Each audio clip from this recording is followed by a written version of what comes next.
Maki Zenin is a character who needs no introduction. Over the past few years, she has become one of the most iconic female characters in all of anime and manga. With her striking appearance, incredible strength, and unbreakable spirit, she has captured the hearts of many fans, and it solidified herself as a fan favorite. However, what you might not know about her is that beneath her tough exterior and impressive abilities lies a complex and multifaceted character, someone who is driven by a specific role within the story and intentional direction that has been given to her by the author. In this video, I'm going to be completely breaking down and analysing the character of Maki Zenin. I'll be diving into the depths of her character, as we'll analyse her personality, dissect her motivations, and explore the closest relationships to her and the huge fights that she takes part in the story. Hopefully by the end of this video, you'll have a deeper understanding of Maki's character and how she has been written to be both compelling and relatable. Be sure to stick around until the very end of this video, as I'll be revealing the truth about Maki Zenin. So without further delay, let's dive into my analysis of her character.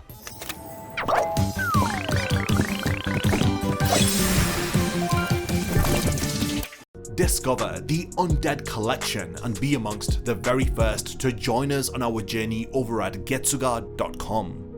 For a character like Maki, who undergoes significant development and change as the story progresses, it's important to begin by discussing her backstory. Understanding what happens during her childhood is critical in order to grasp her motivations. Maki and her younger twin sister Mai were born to Ogi Zenin of the Zenin clan, one of the three great Jujutsu families. Under normal circumstances, this would come with high expectations, as they would have been considered to be prospective heirs of their clan, but unfortunately they were born during a period of decline for the Zenin family. The clan's trademark Jujutsu, the 10 Shadows technique, had seemingly vanished, with no users appearing for several years. As a result, every newborn child was scrutinized, hoping that they would have inherited this elusive technique. However, neither Maki nor Mai were born with the 10 Shadows technique, and they both had little to no affinity for Jujutsu. Maki in particular was affected by a heavenly restriction, which is a condition that either erases a sorcerer's physical abilities in exchange for increased cursed energy, or it does the opposite by erasing one's cursed energy for increased physical ability. Maki suffers from the latter, as it renders her unable to see cursed spirits without the use of cursed tools. This lack of ability was unforgivable in the eyes of the Zenin clan, and they made sure that both sisters knew it. They were mistreated at every turn and were essentially reduced to servants in their own home. Naoya Zenin, born over a decade before them, was treated with much more respect because he had inherited his father's powerful curse technique. He became a spoiled brat who looked down on his cousins and had never really defended them despite their mistreatment. Maki and Mai were alone in their suffering, and they had relied solely on each other. Maki promised her sister that she would never leave her, but due to their differing desires, this promise wasn't fulfilled, as Mai, who had hated everything about being a sorcerer, was content to living as a servant, but Maki on the other hand was fueled by all of the hatred and ridicule that she had received growing up, so she had decided to become someone that her family would finally acknowledge. This was the catalyst which led her to leave the Zenin clan and thus enroll into Jujutsu High in order to become a Jujutsu sorcerer. Maki's decision inadvertently affected her sister, who was also forced to follow the same path, thus creating a deep resentment within Mai towards Maki. Mai resented her sister not only for breaking her promise, but also for dragging her into a world that she had wanted no part of. This led to the strained relationship between the sisters, which we see in the future. From here on out, we're now going to be moving on to her chronological appearances, as we begin with Jujutsu Kaisen 0, also known as the Cursed Child Arc. We see Maki again several years after she left the Zenin family, as she is now 15 years old. At first glance, she seems extremely cold and even mean. Her initial interaction with Yuta, where she berates him, suggests that the cruelty that she had experienced at the hands of the Zenin clan might have warped and changed her. However, this is proven to be false as the story progresses, and despite her tough exterior, Maki is in fact revealed to be a rather caring person. She is driven and refuses to let anything hold her back, which can make her seem cold or even cruel to those that she doesn't view as strong.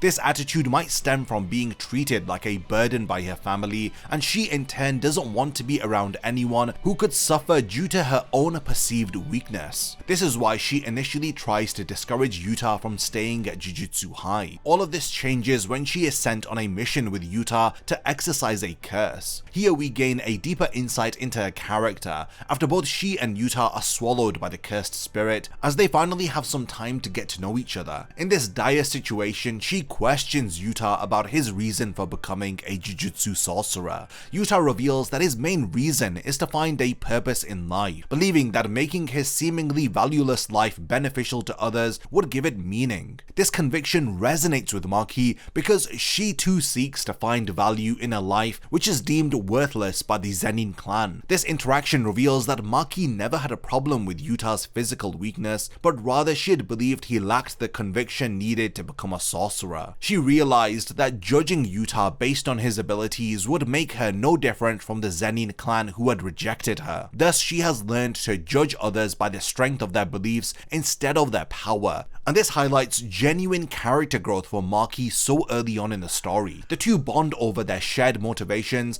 as Maki encourages Yuta to use Rika's powers to save the situation. So the story arc begins with a solid friendship forming between the two of them. Another aspect of Maki's character is revealed when we learn that she is a martial arts teacher for her fellow Jujutsu students. Maki doesn't value strength as the principal quality of a sorcerer, as she instead dedicates herself to helping those with the heart to live up to their convictions, and so that they can gain some power to back them up. This is a part of Maki's rebellion against the Zenin clan. Her desire to be useful and to contribute to Jujutsu society is a middle finger to those who deemed her to be worthless. She teaches Yuta how to fight, and she trains him in using cursed tools in order to support his power, and she helps him to grow strong enough to fight by her side. At this point in the story, Maki is an example of turning every negative experience into a blessing for others.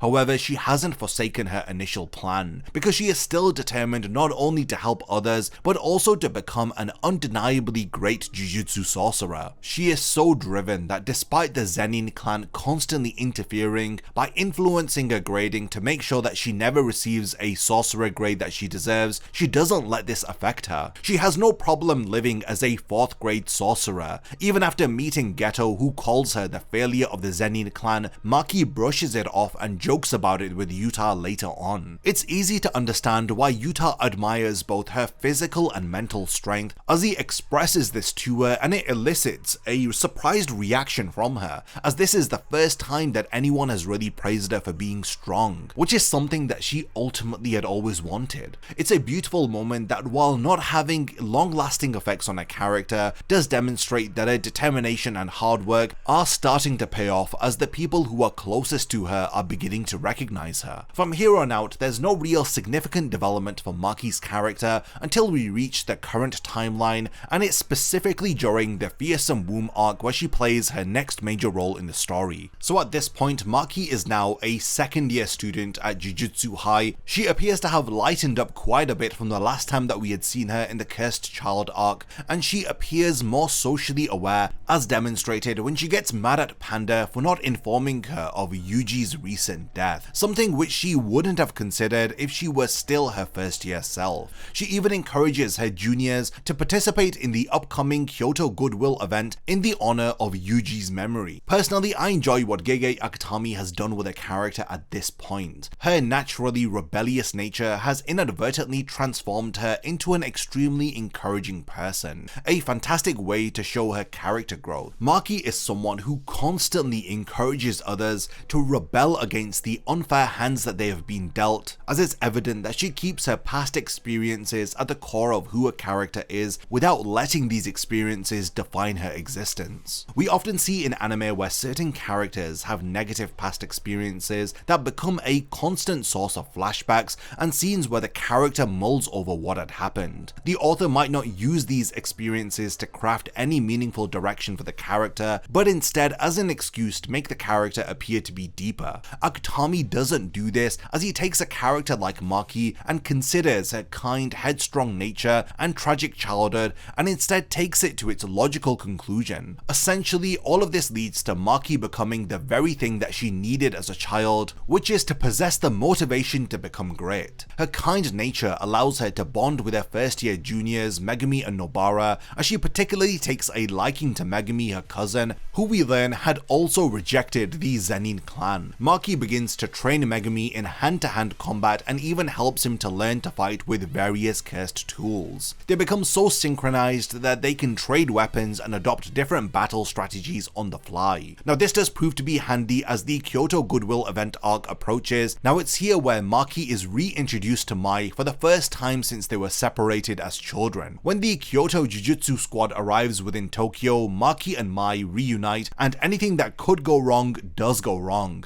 as Mai doesn't hide her vitriol towards her sister, and it doesn't take long before they start to fight. A major incident was avoided here thanks to Gakuganji and Todo accompanying Mai. Nobara also intervenes in this fight as she prevents it from getting out of hand. Not too long after this, Maki reveals to us the truth about her relationship with the Zenin family and her sister when she confides in Nobara's character. She strongly reaffirms her beliefs and desires here as she reiterates that she wants to become a sorcerer to spite the Zenin clan. This earns Nobara's admiration and it strengthens their bond. When Yuji is resurrected a few chapters later, he quickly forms a strong friendship with Nobara and he learns about Maki's circumstances. Maki opens up to them about her desire to defy the Zenin clan, and she asks for their help in achieving that during the Kyoto Goodwill event arc. This moment of vulnerability shows that despite her headstrong nature, she is not afraid of asking for help when it's necessary. This further humanizes Maki's character and it sets the stage for the events that unfold during the Kyoto Goodwill event. Before the event, Maki warns the first year Jujutsu students that the Kyoto squad is secretly planning to kill Yuji. She takes charge as the lead strategist for the event as she demonstrates her good judgment and leadership skills. Her strategic thinking leads to Yuji fighting Todo, which results in the formation of the unbreakable bond between the two of them.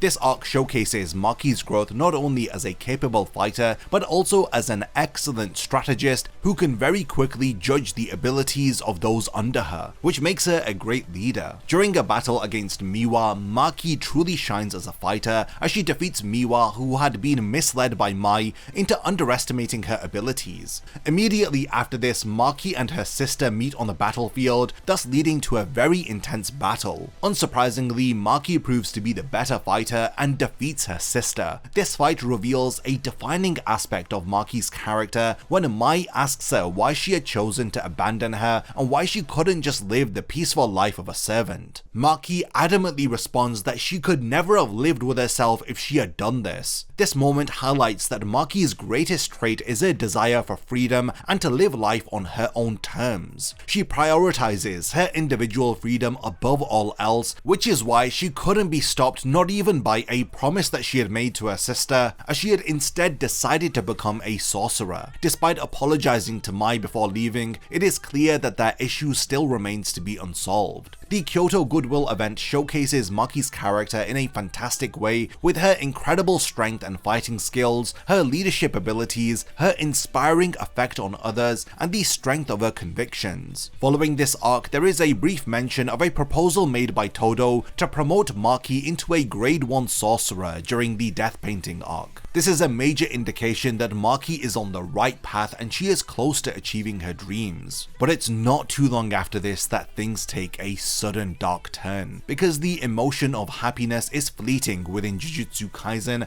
as it leads us to the next story arc which changes everything, the Shibuya Incident Arc. Every story has a pivotal turning point that turns everything upside down, drastically changing the world and its characters. In Jujutsu Kaisen, that moment is the Shibuya incident, and among the many characters profoundly affected by this story arc, Maki Zenin is one of them. When Kenjaku and the disaster curses began their plan in Shibuya, multiple squads of sorcerers were deployed to handle the situation. Maki found herself in the same squad as Naobito, the current leader of the Zenin clan. Considering Knowing Maki's tumultuous past with her clan, her ability to stay focused despite working with someone that she clearly dislikes is a testament to her strength and professionalism. It demonstrates that despite her disdain for her family, her role as a Jujutsu sorcerer will always take precedence. Despite her reluctance, Maki works with Naobito and even takes over as leader due to his laziness. She becomes the primary guide for Naobito and Nita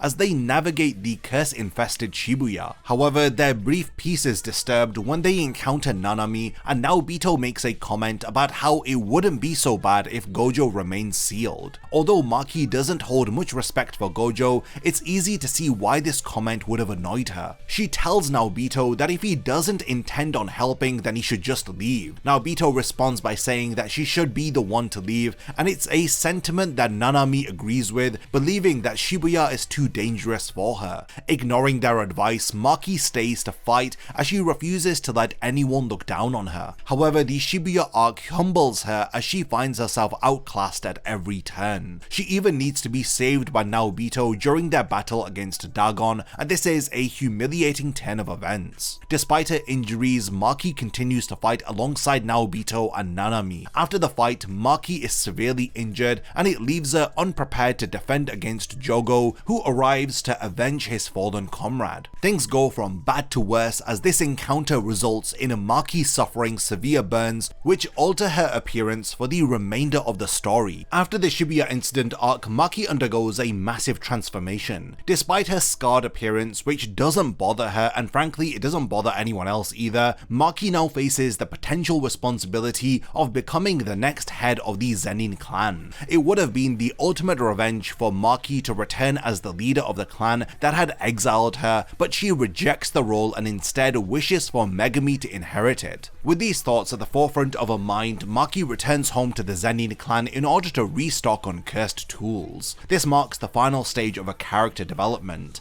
Upon her arrival, it seems like nothing has really changed, as her family continues to be as hostile as ever with her mother and Naoya harassing her as usual. However, when she reaches the vault, it becomes clear that her family, led by her father, have planned to make this visit her last. They decided that to prevent Maki and Megumi from becoming the next clan leaders, they needed to kill both of them. Maki tries to fight her father but is easily overpowered and severely injured. She is then thrown into a basement that is filled with high-grade cursed spirits intent on devouring her. On the verge of her death, Maki and her sister Mai use this time to reconcile, as Mai sacrifices herself in order to create a perfect replica of the soul-splitting sword. It's revealed that by doing so, Maki would be freed from all limitations and she would finally embrace her heavenly restriction. Mai absorbs all of Maki's cursed energy as she makes a promise to destroy everything. Maki fulfills this promise upon awakening as she exterminates the entire Zenin clan, sparing no one, not even her own parents. This moment is nothing short of poetic. Her story began with a promise to Mai that she couldn't keep because of the Zenin family. It makes perfect thematic sense for it to end with a new promise that she keeps at the cost of the Zenin family. By making the choice to destroy the very people that she had once sought acknowledgement from, Maki demonstrates that she has outgrown that desire. For the first time, she prioritizes her sister's wishes over her own as she brings a tragic but yet fitting conclusion to the tale of the Zenin siblings. Maki's character journey continues beyond this as we fast forward a few chapters and we find out that Naoya Zenin has managed to return as he has been revived as a cursed spirit. Cursed Naoya shows up and begins to overwhelm and outclass Maki, and during this fight we discover that despite Maki losing her cursed energy and ascending to a realm similar to Toji's, she still isn't using her power to their fullest potential. In her battle with cursed Naoya, Maki learns to let go of her final inhibitions as we find out that her reluctance to embrace how different she is from any other sorcerer has been holding her back this entire time. Because of this, she was unable to access the true power of her heavenly restriction. With the help of Rukujushi Mio, she shakes off her last chains as she truly embraces her unique nature and finally emerges as the powerhouse that she has always been destined to be. This is shown by her using her inability to be sensed to her advantage, as she lands a fatal blow on Naoya and she successfully exorcises him. After this, Maki becomes one of Jujutsu High's greatest assets. While she doesn't really undergo major development after this, it's still an absolute joy to see her later on in the story. She is one of the few characters who can force Sukuna to become excited enough to use black flashes. Not only does she tank these powerful attacks, but she continues fighting, proving her resilience and strength. For a character who started out being regarded as nothing but a failure, the journey of Maki's character is a perfect example of a zero to hero story. It's no secret that she's one of my favorite Jujutsu Kaisen characters due to how well crafted her backstory, motivations and desires are incorporated into her character. Hopefully I've been able to convey the great aspects of her character to you in this video. If there's anything that I've forgotten to mention about Maki Zenin's character, then let me know by continuing the discussion in the comments. And lastly, thank you for making it to the end of this one, and I cannot wait to see you in my next Jujutsu Kaisen character analysis video. A massive thank you goes out to all of my amazing Patreon supporters for helping to make this video possible. If you also want to support the channel and see your name in the end of my videos, then check out my Patreon, which has loads of perks like early video access and so much more. Thank you for sticking around till the end of the video, and whatever you contribute will mean a lot to me.